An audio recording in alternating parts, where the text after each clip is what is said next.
Beaucoup de cas des gens qui se fiancent se connaissent avant le mariage.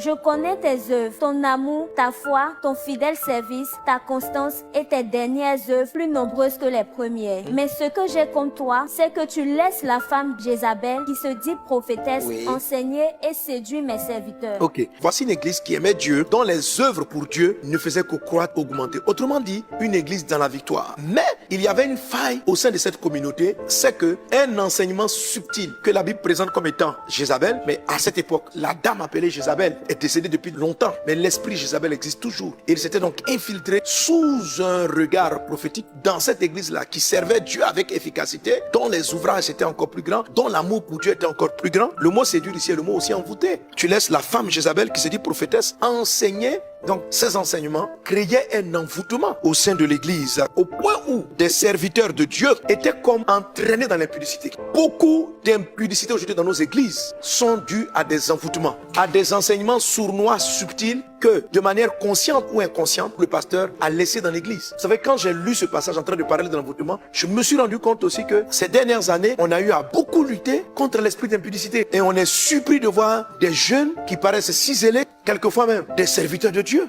profondément, puissamment tentés par l'esprit de séduction sexuelle et de l'impudicité. Beaucoup de cas des gens qui se fiancent se connaissent avant le mariage. Les impudiques ne retrouvent pas le royaume de Dieu. Mais malgré que ces textes soient prêchés, j'ai donné tous les enseignements ici depuis longtemps. J'ai expliqué comment il y a le transfert à partir du Proverbe chapitre 5 de votre vie par les rapports sexuels. Et tout ça là, je me souviens, tout le monde était là, waouh, l'impudicité crée tous ces trucs là. Malgré cela, les gens vivent dans l'impudicité. Qu'est-ce qu'on dit de Thyatire? Tu évangélises beaucoup, tu prêches beaucoup, tu fais des œuvres encore plus grandes. N'empêche que tu es victime d'un envoûtement. Et Dieu dit, je lui ai donné un temps pour qu'ils aient à se repentir. Et elle ne veut pas se repentir de son impudicité. Les esprits d'impudicité qui souvent persistent dans l'église, ou des esprits même homosexuels qui veulent s'infiltrer, sont un travail d'envoûtement. Lorsque vous constatez que beaucoup de frères en même temps commencent à être faibles dans un domaine donné, il est fort probable qu'il y a une œuvre mystique qui est en train de circuler. Et ici, il est question même de serviteurs. Dieu dit, je laisse mes serviteurs tomber dans l'impudicité. Nous voulons prier Dieu. C'est un envoûtement qui amène à l'impudicité. Il y en a d'autres qui amènent à la maladie, à la pauvreté. Il y en a d'autres qui font que